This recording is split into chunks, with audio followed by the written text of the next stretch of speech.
নগা দুৰ্বৃত্তৰ ওচৰত আত্মসমৰ্পণ অসম আৰক্ষীৰ এখন ফটোৱে উদঙাইছে অসম আৰক্ষীৰ স্বৰূপ অস্ত্ৰ শস্ত্ৰ কাঢ়িলৈ কোঠাৰ ভিতৰত বন্দী কৰিছিল অসম আৰক্ষীৰ দলটো অপৰাধীৰ দৰে নগা দুৰ্বৃত্তৰ ওচৰত লেওহেও অসম আৰক্ষী জুৰিহাটৰ পৰা চুৰ ধৰিবলৈ মঙলবাৰে নাগালেণ্ডলৈ গৈছিল আৰক্ষীৰ দলটো ইয়াসাং চি বস্তিত আৰক্ষীৰ দলটোক আবদ্ধ কৰিছিল নগা দুৰ্বৃত্তই অসম আৰক্ষীৰ দলটোক চুকা অস্ত্ৰৰে আক্ৰমণ কৰিছিল দুৰ্বৃত্তই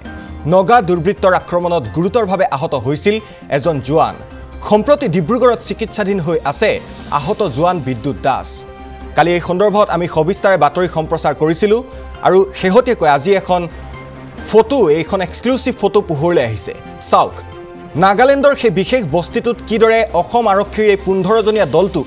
নগা দুৰ্বৃত্তই উৰে নিখা কিদৰে তেওঁলোকক আবদ্ধ কৰি ৰাখিছিল আৰু পুৱাহে নাগালেণ্ড আৰক্ষীৰ সহায়ত অসম আৰক্ষীৰ এই 15 জনীয়া দলটোক উদ্ধাৰ কৰা হৈছিল আৰু নগা আততাৰীৰ অস্ত্ৰৰ আক্ৰমণত এজন অসম আৰক্ষীৰ বেটালিয়ন জোৱান গুৰুতৰভাৱে আঘাতপ্ৰাপ্ত হৈছিল কালি ডিব্ৰুগড়ৰ জোৱানজনৰ মূৰৰ জটিল অস্ত্ৰোপচাৰ সম্পন্ন হয় আৰু এতিয়াও সেই জোৱানজন যিগৰাকী জোৱানৰ নাম বিদ্যুৎ দাস বুলি আমি কালি বাতৰি সম্প্ৰচাৰ কৰিছিলো সেই জোৱানজন এতিয়াও চিকিৎসাধীন হৈ আছে ডিব্ৰুগড়ৰ এখন ব্যক্তিগত নাৰ্ছিং হোমত জুৰিহাটত আৰক্ষীয়ে কৰায়ত্ব কৰা এটা চুৰৰ স্বীকাৰোক্তিৰ ভিত্তিত চুৰি হোৱা মটৰচাইকেল উদ্ধাৰ কৰিবলৈ অসম আৰক্ষীৰ এটা বিশেষ দল গৈ উপস্থিত হৈছিল গৈ অসম নাগালেণ্ডৰ সীমান্তৱৰ্তী অঞ্চলত কিন্তু ভুলবশত অসম আৰক্ষীৰ সেই দলটোৱে প্ৰৱেশ কৰিছিল নাগালেণ্ডৰ বস্তিত আৰু তাৰ পিছতেই নগা দুৰ্বৃত্তই আবদ্ধ কৰি ৰাখিছিল অসম আৰক্ষীৰ দলটোক আৰু আজি কিদৰে সেই দলটোক আবদ্ধ কৰি ৰাখিছিল সেই ফটো আজি পোহৰলৈ আহিছে আৰু এই মুহূৰ্তত আমি আপোনালোকক দেখুৱাইছো সেই এক্সক্লুসিভ দৃশ্য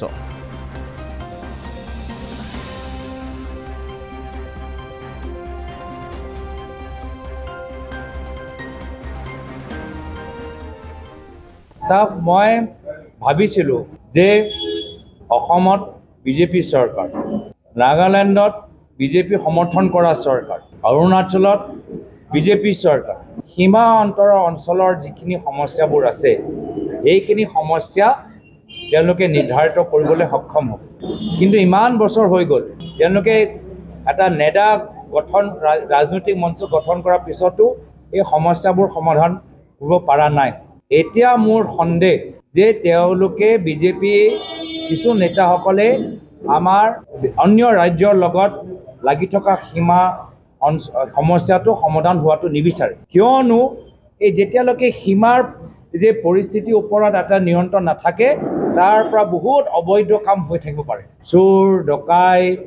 বালি গৰু এই গোটেই সিন্ডিকেটবোৰ এই যে সীমাত য'ত ক'ত আমাৰ আৰক্ষীও যাব নোৱাৰে তেওঁলোকৰ আৰক্ষী ভালকৈ সোমাব নোৱাৰে গোটেই এই সিন্ডিকেট এনেধৰণৰ বৰ্ডাৰৰ পৰা চলি থাকে আপোনালোকে যদি কাইলৈ খবৰ লওক সেই অঞ্চলতো তাত এটা ডকাইতৰ এটা গেং এটা তাত সক্ৰিয় হৈ আছে আৰু আজি সেইকাৰণে মই ভাবিছোঁ যে বৰ্তমানৰ বিজেপি দলৰ কিছু নেতাসকল বিচাৰে যে এই সীমা অঞ্চলৰ ওপৰত সদায় এটা প্ৰশ্ন চিন লাগি থাকক যাৰ ফলত এই ধৰণৰ অবৈধ কাম চলি থাকিব শিল বালি কয়লা এনেকুৱা অহা যোৱা হৈ থাকিব চোৰ ডকাইত আহি থাকিব ড্ৰাগছ আহি থাকিব আৰু তেওঁলোকৰ কিবা ৰাজনৈতিক লাভ আজি মণিপুৰত আমি দেখা পাইছোঁ যে মণিপুৰৰ পৰা আজি এতিয়াও কিমান আৰ্মছ আহি আছে ইলিগেল আৰ্মছ আহি আছে ড্ৰাগছ আহি আছে বাহিৰৰ পৰা চুপাৰী আহি আছে তো এইটো মই কৈছোঁ যে ভাৰতৰ আন্তঃৰাষ্ট্ৰীয় সীমা কথাই কওক বা উত্তৰ পূৰ্বাঞ্চলৰ দুটা ৰাজ্যৰ মাজত লাগি থকা সীমাটোৱে কওক বিজেপিয়ে নিবিচাৰে যে সীমা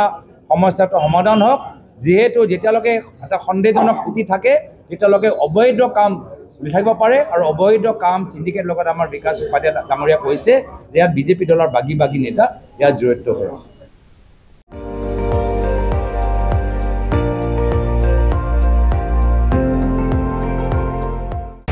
আপুনি চাই আছে ND24